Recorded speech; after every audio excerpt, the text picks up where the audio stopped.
नमस्कार। आज के वीडियो में बीए सेकेंड ईयर के स्टूडेंट का हार्दिक स्वागत। आप लोग भारतीय राज्य व्यवस्था यह पेपर पढ़ रहे हैं। इसके अंतर्गत आज हम उग्रवादी राष्ट्रवाद के बारे में पढ़ेंगे। पूर्व के वीडियो में हमने उदारवादी राष्ट्रवाद के बारे में पढ़ा, जिसमें कांग्रेस के प्रारंभिक चरण में 1885 से लेकर 1905 तक एक नरमवादी विचारधारा या उदारवादी विचारधारा के लोगों का वर्चस्व रहा, जिसे कि उदारवादी राष्ट्रवाद के रूप में जाना गया। ये उदारवादी वो थे जो कि ब्रिटिश शासन में विश्वास करते थे। उग्र राष्ट्रवादी विचारधारा जो थी वो उसका काल 1906 से 1919 तक माना जाता है। जैसा कि हमने पूर्व के वीडियो में पढ़ा, उदार राष्ट्रवादियों का लक्ष्य जो था वो भारतीय प्रशासनिक व्यवस्था में क्रमिक सुधार करना था, और इस लक्ष्य को प्राप्त करने के लिए उदार राष्ट्रवादियों ने संवैधानिक साधनों जैसे अनुनय, विनय, याचिका पत्रों, प्रार्थना पत्रों, शिष्ट सम्मेलनों का सहारा लिया था। लेकिन एक नई विचारधारा जो थी उसका धीरे धीरे जन्म हुआ, क्योंकि उदार राष्ट्रवादियों के जो साधन थे उनके माध्यम से भारतीयों की मांगे जो थी वो पूरी नहीं हो पा रही थी।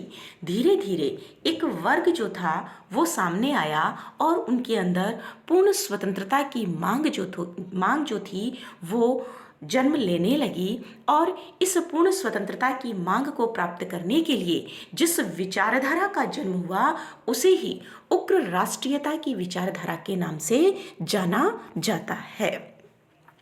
उग्र राष्ट्रीयता का उदय जो था वो न तो अकस्मात हुआ था और न ही अन्य परिस्थितियों के कारण हुआ था, बल्कि यह जो कुछ घटनाएं 1885 से 1905 के दरमियान हुई थी उन घटनाओं परिस्थितियों का स्वाभाविक परिणाम था। उन जो भी इसके उदय के कारण रहे उसको हम विभिन्न बिंदुओं के माध्यम से समझ सकते हैं। पहला है सांस्कृतिक एवं धार्मिक पुनरुत्थान। कांग्रेस की जो आरंभिक नेता रहे थे वो पाश्चात्य शिक्षा से बहुत ज़्यादा प्रभावित थे, और यही कारण था कि वो ब्रिटिश शासन को भारत के हित में मानते थे। लेकिन धीरे धीरे धार्मिक पुनरुत्थान हुआ और एक ऐसे वर्ग का जन्म हुआ जो कि भारतीय धर्म, सभ्यता और संस्कृति के गौरव से परिचित था, और इनका विश्वास विदेशी शासन को समाप्त करने में था। स्वामी विवेकानंद ने 1893 में शिकागो धर्म सम्मेलन में हिंदू धर्म की जो पहचान अंतर्राष्ट्रीय स्तर पर स्थापित की थी वो अपने आप में बहुत बड़ा कार्य था। अरविंद घोष, बाल गंगाधर तिलक ने भी अपने उग्र राष्ट्रवादी विचारों के माध्यम से भारतीय धर्म और संस्कृति को पुनर्स्थापित करने का प्रयास किया। हिंदू उत्सवों और हिंदू संगठनों पर बल दिया गया। इस प्रकार हम कह सकते हैं कि सांस्कृतिक और धार्मिक पुनरुत्थान जो था वो उग्र राष्ट्रवाद के उदय का कारण बना। नेक्स्ट है 1892 के सुधार कानूनों की अपर्याप्तता। संवैधानिक सुधार की दिशा में कांग्रेस ने काफ़ी प्रयत्न किए, और उन प्रयत्नों के परिणाम स्वरूप 1892 का भारतीय परिषद अधिनियम पारित हुआ। लेकिन इस अधिनियम में निर्वाचन की व्यवस्था को बहुत ही घुमा फिरा के प्रस्तुत किया गया। गैर सरकारी जो सदस्य थे उनकी संख्या कम थी। परिषद के कार्य और अधिकार जो थे वो बहुत सीमित कर दिए गए थे, और अधिनियम की इन त्रुटियों के कारण जो कुछ आशाएं शेष बची थी वो भी समाप्त हो गईं, और कांग्रेस के अंदर ही एक ऐसे वर्ग का जन्म हुआ जो क्रमिक परिवर्तन के स्थान पर आधारभूत परिवर्तन और कहें कि प्रार्थना के स्थान पर आंदोलन के मार्ग को अपनाने पर जोर देने लगा। अगला है आर्थिक असंतोष। सरकार के द्वारा निरंतर भारत विरोधी नीतियों को अपनाया जा रहा था। शासन ने 1894 में जो विदेशी माल था उस पर लगने वाला आयात कर समाप्त कर दिया, जिससे देशी सामान महंगा हो गया और विदेशी सामान सस्ती कीमत पर बिकने लगा। सरकार की यह नीति जो थी उसके परिणाम स्वरूप स्वदेशी आंदोलन चलाए गए। शिक्षण संस्थाओं में वृद्धि के साथ साथ शिक्षित भारतीयों की संख्या में भी वृद्धि होने लगी, लेकिन शासन के द्वारा शिक्षित भारतीयों को योग्यता के अनुसार पद नहीं दिए गए। इससे भी भारतीयों में निराशा और असंतोष की भावना का जन्म हुआ। अगर हम कहें कि भारत में उग्र राष्ट्रवाद के उदय का मुख्य कारण शिक्षित भारतीयों में बेरोजगारी से उत्पन्न असंतोष था, तो यह उचित कहा गया है। अगला है अंग्रेजों का अहंकारी व्यवहार। उग्र राष्ट्रीयता के उदय का एक अन्य कारण जो था वो अंग्रेजों का भारतीयों के प्रति अहंकार युक्त व्यवहार का होना था और आंग्ल भारतीय पत्रों का भारत विरोधी दृष्टिकोण और प्रचार भी रहा। दिन प्रतिदिन भारतीयों के साथ अपमानजनक व्यवहार किया जाने लगा। ब्रिटिश सैनिक जो थे वो भारतीयों के साथ मारपीट करने लगे। आहत व्यक्ति जो था वो मारे भी गए। अंग्रेज अधिकारियों को कोई दंड भी नहीं दिया गया और अगर दिया भी गया तो बहुत ही साधारण दंड दिया गया। तो दिन प्रतिदिन जो अपमानजनक व्यवहार किया गया, भारतीयों को दास जाति और कलंकी जाति कहकर अपमानित किया गया, उससे भारतीयों में प्रतिक्रिया का होना स्वाभाविक था। अगला है विदेशों में भारतीयों के साथ दुर्व्यवहार। न सिर्फ भारत में बल्कि जो ब्रिटिश उपनिवेश थे जैसे कि नेपाल, दक्षिण अफ्रीका, वहाँ पर भी भारतीयों के साथ दुर्व्यवहार किया जाने लगा। इस दुर्व्यवहार के कारण 1903 में दक्षिण अफ्रीका से लौटे हुए डॉक्टर BS मुंजी ने बहुत ही दुख से ये बताया कि हमारे शासक इस बात पर विश्वास नहीं करते कि हम भी मनुष्य हैं। भारतीयों के द्वारा अब यह अनुभव किया जाने लगा कि भारतीयों के साथ भारत राष्ट्र की पराधीन होने के कारण ही दुर्व्यवहार किया जा रहा है और इस दुर्व्यवहार का अंत जो है वो केवल भारत की स्वतंत्रता से ही संभव है। अगला है पश्चिम के क्रांतिकारी विचारों का प्रभाव।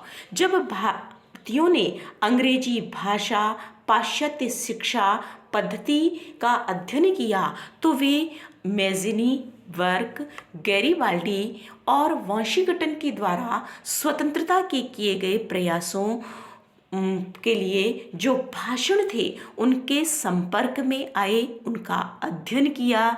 इसके अलावा अमेरिका के स्वतंत्रता जो युद्ध हुआ था उसे पढ़ा, आयरलैंड के संघर्ष को देखा, इंग्लैंड की गौरवपूर्ण क्रांति के इतिहास को पढ़ा, तो भारतीयों के अंदर यह जागृति हुई कि वे भी स्वतंत्रता के मार्ग की ओर अग्रसर हो सकते हैं और इसके लिए उग्र राष्ट्रीयता का मार्ग उन्होंने अपनाया।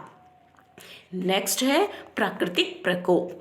19वीं शती के उत्तरार्ध में हम देखेंगे कि बहुत ही अधिक प्राकृतिक प्रकोपों का सामना भारतीयों को करना पड़ा। 1876 से लेकर 1900 तक के 25 वर्षों में 18 अकाल जो थे वो पड़े। 1896 और 97 का अकाल जो था वो सबसे ज़्यादा भीषण अकाल था, जिसमें 7 करोड़ जनसंख्या प्रभावित हुई। इस भयानक अकाल के समय शासन के द्वारा जो सहायता की गई वो अपर्याप्त थी और उसकी गति भी बहुत धीमी थी। बहुत अधिक उपेक्षापूर्ण व्यवहार शासन के द्वारा किया गया। इधर जनता अकाल के कारण भूखों मर रही थी और उधर शासन के द्वारा विक्टोरिया की जयंती को उत्सव के रूप में मनाने की तैयारी की जा रही थी और 1897 में दिल्ली में शानदार दरबार का आयोजन किया गया। इससे भारतीय रुष्ट हो गए और आगे चलकर उग्र राष्ट्रवाद का जन्म हुआ। नेक्स्ट है लाल बाल पाल का नेतृत्व। उग्र राष्ट्रीयता के उदय में अगर हम कहें कि लाला लाजपत राय, बाल गंगाधर तिलक और विपिन चंद्र पाल का नेतृत्व जो था वो बहुत प्रभावी रहा था। ये जो नेता थे वो कट्टर देशभक्त थे और विदेशी शासन के यह शत्रु थे। तिलक हमेशा कहते थे स्वतंत्रता मेरा जन्म सिद्ध अधिकार है और इसे मैं लेकर रहूंगा। हमारा उद्देश्य जो है वो आत्मविश्वास है, भिक्षावृत्ति नहीं। इसी तरह लाला लाजपत राय ने बहुत ही सशक्त शब्दों में कहा कि अंग्रेज भिखारी से सबसे ज़्यादा घृणा करते हैं और मैं यह मानता हूँ कि भिखारी घृणा का पात्र भी होता है। इसलिए हमारा ये कर्तव्य है कि हम सिद्ध कर दें कि हम भिखारी नहीं हैं। इस तरीके से लाल बाल पाल के उग्र विचारों के नेतृत्व में उग्र राष्ट्रवाद का जन्म हुआ। नेक्स्ट है अंतर्राष्ट्रीय स्तर पर होने वाले परिवर्तन। न सिर्फ भारत में अंग्रेजों के विरोध में एक परिवर्तनकारी लहर चली बल्कि विदेशों में भी अंग्रेज़ों के विरुद्ध, ब्रिटिश शासन के विरुद्ध विरोध शुरू हुआ। 1896 में अफ्रीका के छोटे से देश एबिसिनिया के द्वारा यूरोप के विशाल देश इटली का विरोध किया गया और 1904-05 में जापान ने रूस को परास्त कर दिया। ये ऐसी घटनाएं थी जो कि संभव नहीं थी लेकिन संभव हुई। इससे भारतीयों के अंदर एक विचार उत्पन्न हुआ कि ब्रिटेन के विरुद्ध स्वतंत्रता जो है वो प्राप्त की जा सकती है। अगला है लॉर्ड कर्जन की प्रतिक्रियावादी नीति। भारत में उग्र राष्ट्रवाद के उदय का अगर सबसे महत्वपूर्ण कारण कोई कहा जा सकता है तो वह लॉर्ड कर्जन की प्रतिक्रियावादी नीतियां रहीं। लॉर्ड कर्जन ने 1891 में कलकत्ता कॉरपोरेशन अधिनियम पारित किया जिसमें भारतीयों की संख्या आधी कर दी गई। 1904 में भारतीय विश्वविद्यालय अधिनियम पारित किया गया जिसमें सीनेट और सिंडिकेट में भारतीयों के प्रतिनिधित्व को कम कर दिया गया। 1904 में प्रशासकीय गुप्तता अधिनियम के द्वारा समाचार पत्रों की स्वतंत्रता को भी सीमित कर दिया गया। 1905 के कलकत्ता विश्वविद्यालय के कुलपति पद से दिए दीक्षांत भाषण में कर्जन ने कहा कि भारतवासियों में सत्य के प्रति आस्था नहीं है और वास्तव में भारत में सत्य को कभी आदर्श माना ही नहीं गया। इसके अलावा उन्होंने यह भी कहा कि भारत राष्ट्र नाम की कोई वस्तु नहीं है। इन अपमानजनक शब्दों का विरोध करने के लिए भारत जो था वो समग्र रूप से उठ खड़ा हुआ। इसके अलावा 1905 में बंगाल का जो विभाजन किया गया वो लॉर्ड कर्जन का सबसे मूर्खतापूर्ण कार्य था। इस विभाजन के पक्ष में सरकार का तर्क यह था कि बंगाल जैसे बड़े प्रांत पर केंद्र से शासन नहीं किया जा सकता, इसलिए इसका विभाजन किया गया। लेकिन वास्तव में बंगाल का विभाजन फूट डालो और राज करो की नीति के अंतर्गत किया गया था। इसका विरोध हुआ और बंगाल में तीव्र आंदोलन शुरू हो गया और यह आंदोलन जल्द ही पूरे भारत में फैल गया। इस प्रकार हम कह सकते हैं कि उपरोक्त जो कारण रहे वो भारत में उग्र राष्ट्रवाद के और कहें कि कांग्रेस में उग्र राष्ट्रवादी विचारधारा के जन्म के कारण बने।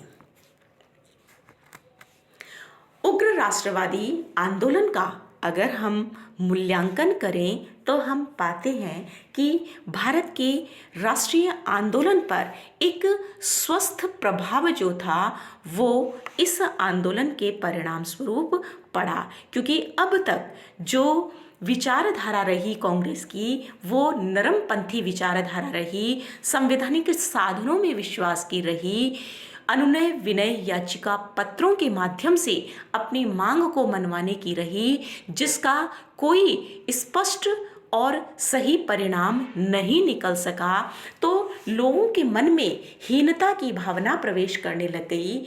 उस हीनता की भावना को दूर करने के लिए उदार राष्ट्रवादी विचारधारा का जन्म हुआ और अब नीतियों में परिवर्तन हुआ। संवैधानिक साधनों की बजाय सरकार के विरोध के लिए क्रांति का, हिंसा का सहारा लिया जाने लगा। बहिष्कार और स्वदेशी वस्तुओं के प्रयोग पर बल दिया जाने लगा। नवयुवकों के अंदर ये जो उग्र राष्ट्रवादी विचारधारा थी, इसने विशेष रूप से नवयुवक वर्ग को प्रभावित किया और उनके अंदर राष्ट्रीयता की भावना का संचरण हुआ। आंदोलन जो था अब मध्यम वर्ग और जनसाधारण तक भी पहुंचा। इस प्रकार जो आंदोलन केवल कुछ पढ़े लिखे वर्गों तक सीमित था, वो आंदोलन जो था वो जन आंदोलन में तब्दील हो गया। हमने अब तक उदारवादी विचारधारा और उग्रवादी विचारधारा दोनों का अध्ययन किया। उसी के आधार पर हम इन दोनों के बीच के अंतर को भी यहाँ विभिन्न बिंदुओं के माध्यम से स्पष्ट करेंगे। पहला है उद्देश्य का अंतर। अगर दोनों विचारधाराओं में उद्देश्य के अंतर को देखा जाए तो उदारवादी विचारधारा जो थी वो स्वशासन में विश्वास करती थी और उग्रवादी विचारधारा जो है वो पूर्ण स्वराज्य में की भावना में विश्वास करती थी। दूसरा अंतर है अंग्रेजों की न्यायप्रियता में विश्वास को लेकर। उदारवादी विचारधारा जो है वो अंग्रेजों की न्यायप्रियता में विश्वास करती थी, जबकि उग्रवादी विचारधारा जो है वो अंग्रेजी न्यायप्रियता में अविश्वास करती थी। तीसरा है साधनों की दृष्टि से अंतर।